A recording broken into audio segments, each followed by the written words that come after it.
Hi, Genki Call here with your Soulforge offerings for the week of May 15th, 2023. Before we start, I want to mention I will give you more information at the end of the video, but one of the best weapons in the game is going to be available this weekend. I'll give you more info towards the end. So for now, let's go over what is in the Soulforge right this moment. And we've got some good stuff in here, as I recall. Should we? Should we? Okay, we'll come back to that. We'll come back. I still need the purple dragon. Okay, I'll do it now. Craft? Nope. Alright, as far as legendaries go, we have Karnex. Karnex is in the drop table for Adana right this moment, so no need to craft this guy. I wouldn't spend 800 diamonds on him anyway.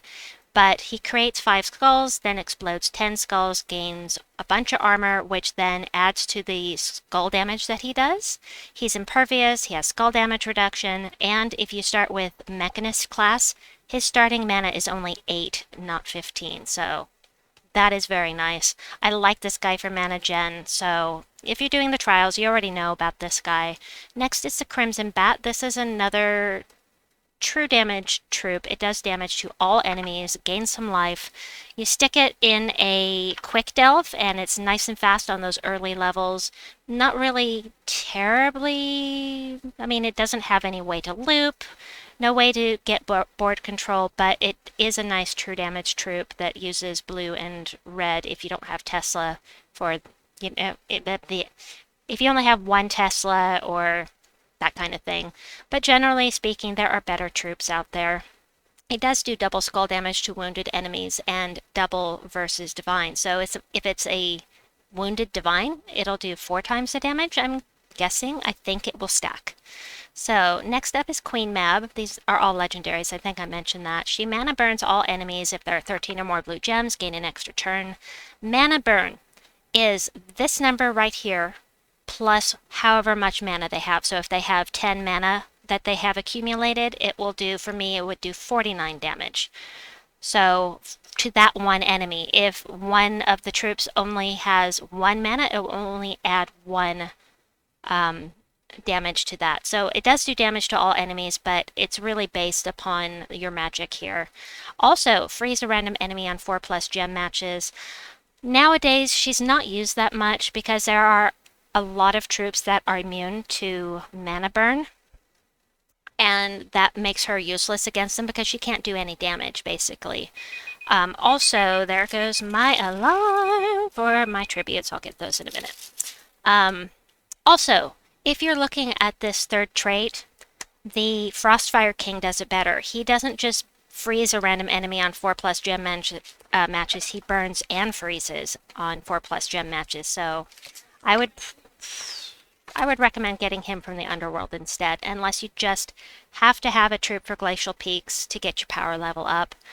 Yaokwai, now that's a great one. Yaokwai he's a beast. Not literally, but he is a beast. He does damage to the first 2 enemies boosted by his life. It's a 3-to-1 ratio, but it adds up. Plus, he steals magic, so every time he casts, he's getting 8 magic if they survive, and then he transforms all purple gems to red, meaning that he can loop as well. If you've ever been looped to death by this guy, you know how powerful he is. Plus, he reflects 25% of skull damage if you take a chance and stick him at the front of the team. He's got a mana shield, like I was just talking about. He's immune to these things, and steal 3 life from the first enemy when matching red gems, which means that his damage is going up because it's boosted by his life. Alright, so let's go over I'm just making sure here. Alright, let's go over the mythics. Ooh, got a couple good ones in here. We've got Gaards Avatar. This is basically Rowan, but a mythic level 1 that uses these 3 colors. Rowan uses blue and green, and he uses these 3 colors. So he's great for quick delves. He's amazing for events where you have a boost from the metals. He does damage to all enemies boosted by his armor with a 2-to-1 ratio. So whatever his armor is, you take that, divide by 2 and add that on, and that's damage to each and every enemy. Of course, that's going to scale beautifully in a delve, and of course also in the world event where you've got the boost from the medals and badges.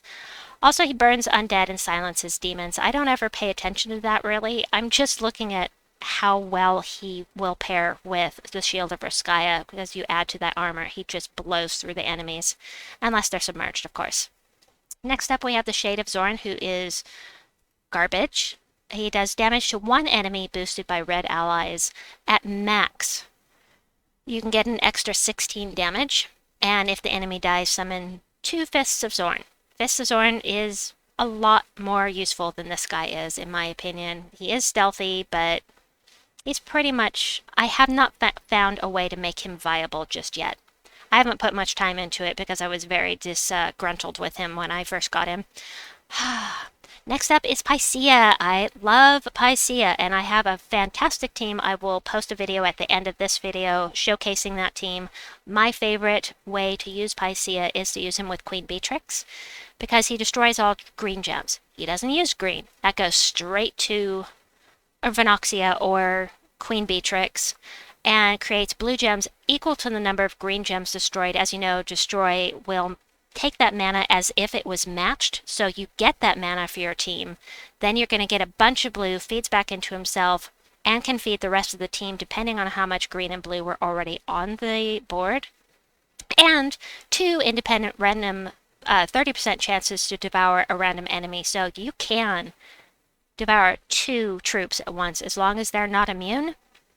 He's amazing. I love Piscea. He was one of my favorite mythics from last year. One of 2. He has skull damage reduction, so I run him at the front of the team. Then, you know, if I devour, then I blow them away with skulls with that increased skull damage. And if he doesn't, if he happens to die, I summon something into his place. So he submerges himself when he takes damage, and 4 attack to all blue allies whenever you match blue gems as well. So every time he casts, basically, you're getting extra attack. So let me make sure. 1, 2, 3. Oh, I forgot to go over death. I knew I was missing something. This is an Apocalypse troop, which I don't have yet. I am only missing 5 mythics that can be crafted right now. I have enough to craft 3. I personally am not going to craft him until the next time he comes around, because he is an Apocalypse troop. And what I mean by that, the reason that is significant is because the Apocalypse troops don't have a kingdom right now. And because they don't have a kingdom, that means that they can't add to my power levels. I want to craft all the things that will add to my power levels before I go for the Apocalypse troops. So I'll get him next time he comes around, maybe next Soulforge cycle. Right now I'm going to concentrate on the 3 mythics I need that have a kingdom. He death marks all enemies, does scatter damage boosted by his life, so take the life, divide by 2, add that on to the scatter damage. Scatter damage, not that much. Death mark, pretty nice, as long as you're not casting it every turn, because the first round, death mark won't take effect. So if you reapply immediately, the counter starts again, and you have to wait another turn for them to do the thing. So he is a necromancer, though, and steals 2 life from the first enemy at the start of each turn. So that's the last one as far as troops go. Now the weapons. Weapons. We're going to go here first, the Fire Sword. This is one of the 75 diamond cheapo weapons. If you need something for this kingdom, it's a great idea to craft this if you've got the diamonds, because you do not want to get power level blocked by your weapons. Does damage to the first enemy, triple damage if they use green mana. Oh, triple. And yeah, that's about it. Next up, we have the Doomed Opus. Oh, you can be a troll if you want. Yay! Yay, troll. I sound so impressed, don't I? Scatter damage. Create a mix of 6 red gems and skulls for every red enemy. This is used... These tomes are used for Guild Wars exclusively, pretty much exclusively, because you want the entire enemy team to use the color at hand so that you can loop and loop and loop them to death. It's one of the looping weapons for Guild Wars, and meh. Meh to it. You can see I only have mine at +2 because I'm not trolling right now. The Mecha Axe and the Drill Shooter are both very nice. The Mecha Axe This one does damage to an enemy boosted by mech allies, so they can be from any kingdom, then create a mix of 6 red and blue gems for each mech ally. And whereas the drill shooter is Adana specific. It also creates red and yellow gems for each Adana ally. I like them both, and I have used them both depending on what I was doing, generally for world events, but also nice occasionally outside. The engineer's drill is also good. Okay, I love my splody weapons. This is one of them, but we'll get to that. Pistol of Adana, another 75 diamond cheapo. Remove all yellow gems. You won't get any mana from it, but you will deny those to your enemy. Damage to an enemy boosted by the gems removed, and if they're from Adana or the battles in Adana, deal double damage. Next is Tinker's Buzz Blade, but I'm going to save that for last because I have something important to tell you about this particular weapon. We'll do this last one and then we'll get to Tinker's Buzz Blade. So this is one of the splody weapons that I love. It explodes brown gems, random status effect as usual. This is for mech troops and allies, and it uses blue and green. As far as the upgrades go, they're not amazing, but it's a splody weapon and I do love those. If I was going to choose one to craft, it depends. It depends. If you really want to do the Guild Wars thing, then Doomed Opus, it's 900 diamonds though. And then beyond that, if you're going to choose between these two, I would say the Mecha Axe, because this is mech allies, not just Adana. However, if only this created red and blue instead of red and yellow, darn. Anyway, and I do love my splody weapons, but the thing that's important about Tinker's Buzz Blade, and the first thing is, let me show you what it does. Damage to an enemy. If I have a mech, first eliminate 30 armor from the enemy and conjure an Electrostorm, which is yellow and red. This is the faction troop. Do not craft this in the Soulforge. Go into the faction assault for Tinkertown, which is going on right now, and grab it. Grab it for diamonds. Gems. Grab it from the shop for the faction assault. This is only available when we're in Tinkertown. That means there's only a few hours left to get this weapon. Because the Tinkertown faction assault will end soon. And I saved this for last because I wanted to tell you about what's coming up this weekend. The weekend faction assault is Silver Necropolis. And that is important because one of the best weapons in the game is from Silver Necropolis. And you can only get the weapon when we're doing a faction assault there. So let me show you what it is. Ah, life and death.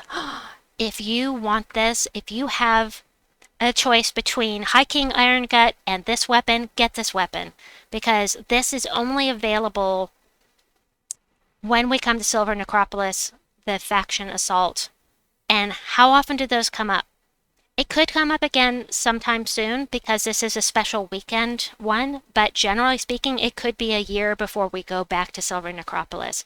Get this weapon, seriously. Steals life from the last two enemies, death marks them, blesses yourself, so if you have a negative status effect, it goes away, and you enchant yourself. Are you kidding?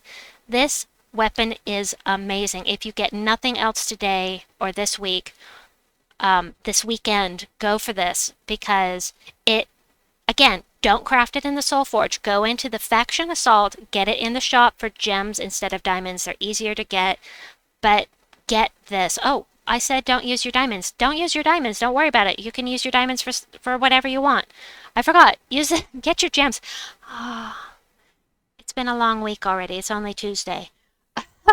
Get this with your gems this weekend during the Silver Necropolis Faction Assault. You're going to love this weapon. Absolutely recommended. Anyway, I hope you have a wonderful day or night wherever you may be. Check out the videos that are up on the screen right now. Please like and subscribe, and we'll see you soon. Bye-bye!